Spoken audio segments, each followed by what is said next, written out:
All right, breaking news. Just a couple of hours ago, our Charania broke that the New York Knicks are expected to bring in two-time NBA Coach of the Year Mike Brown as their next head coach, who replaces Tom Thibodeau, who led New York to the conference finals for the first time in 25 years. Welcome in here to Los Angeles. Here on NBA Today, I'm Jorge Sedano in for Malika Andrews, alongside the host of the Hoop Collective podcast, Brian Windhorst, our NBA front office insider, Bobby Marks, our NBA senior reporter, Ramona Shelburne, and the Hall of Famer of Anscape, Marc Spears. I'm Jorge Sedano. All right, so let's talk about this. Brian, I'll start with you. Knicks hire Mike Brown. Your thoughts? So he's got one of the most established resumes of any coach in the profession right now. He coached underneath Greg Popovich, underneath Rick Carlisle, underneath Steve Kerr. Was a head coach in a number of different teams, but coached LeBron, coached Kobe.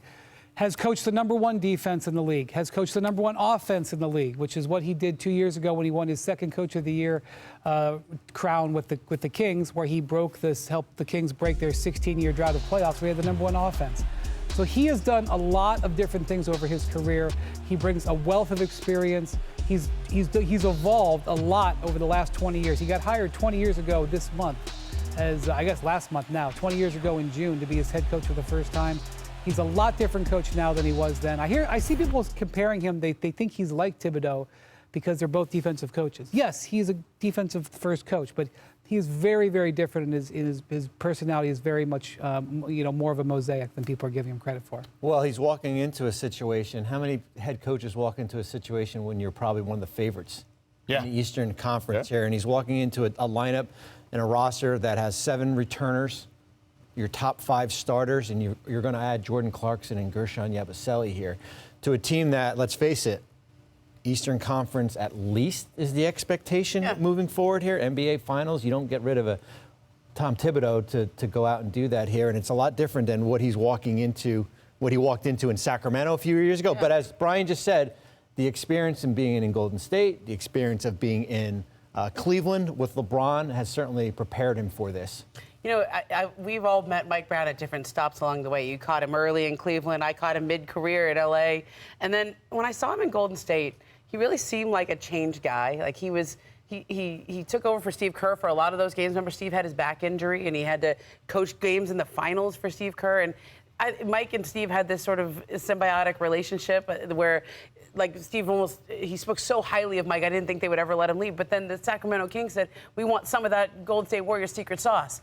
And they were in a different place than the Warriors, though. They weren't ready to win yet. They were building. And I think now he's back to a team where they're kind of ready to win. And all the things that he's learned along his journey have made him the coach he is today. All right, let's bring in the man who broke the story. Senior insider Shams Charania broke that news earlier. Shams, take us real quick through the decision to hire Mike Brown. George, I'm told 2 factors played into the Knicks' decision to land on Mike Brown as the head coach. They felt as a collaborator, someone that's adaptable with all levels of the organization, the front office to the players. They felt on all levels he would collaborate well. And then the other factor is leadership and what he provides in that lens. Leon Rose, the Knicks president, and his staff, they did hours of research on which coach will really come in and fit the group around Jalen Brunson. And so Mike Brown, Taylor Jenkins, James Borrego, Micah Nori, those were the finalists for this job. Mike Brown, I'm told, interviewed for a second time on Tuesday with Knicks officials.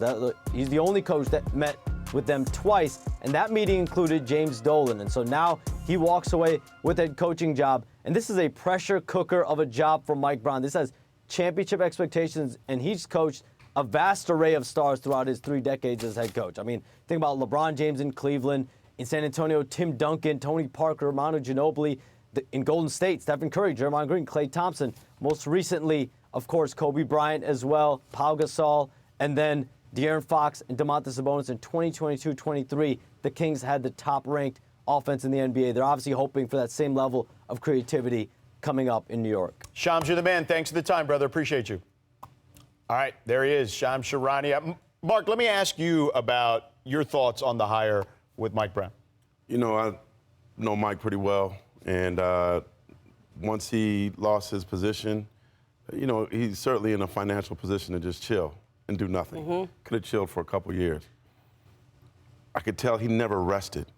He was studying all the openings, what could be best for him, how he could fit in. And he has spent time and time and time studying these teams. And I know when he came to New York, he was ready. He had studied their offense for months already. He had studied what they do on defensively, studied what he could do to try to make them better. He's a military guy. Brian knows this. Like, he's going to come ready for everything. And I think I asked him when he first talked to him, I was like, man, there's a lot of pressure that comes with this job. This is a different kind of job. He said, I love it. I want this. And so I think the Knicks, they're getting somebody where all the laughing is stopping. They got a quality head coach who's been through all the battles and is going to walk in and command respect. And I think, to Ramona's point, too, Mike is also, since his Golden State days, has learned to kind of loosen up as a coach and relate with the players a lot better. You talk about pressure. He had the hardest job in sports, following Phil Jackson. Yeah. Coaching LeBron James. I mean, like, this man, you think That's the why New York he ain't pressure tripping. cooker is tough? He's had those jobs already. I thought the hardest coaching job was the Sacramento Kings.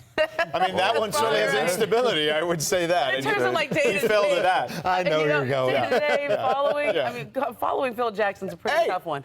But real quick. Yeah.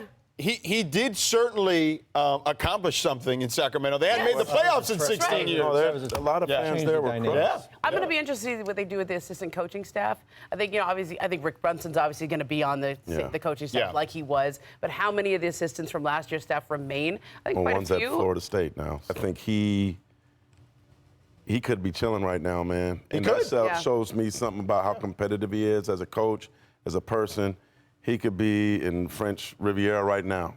He wanted to coach. Right. And they're going to get a little bit of discount because the Kings are going to offset some of it. Yeah. Right. But the fact that he never wavered from the time that he got fired about taking time off. I never heard him say, you know what, I'm going to just go work with us, come over here. No, he wanted to work. All right, so now that the coaching carousel is over.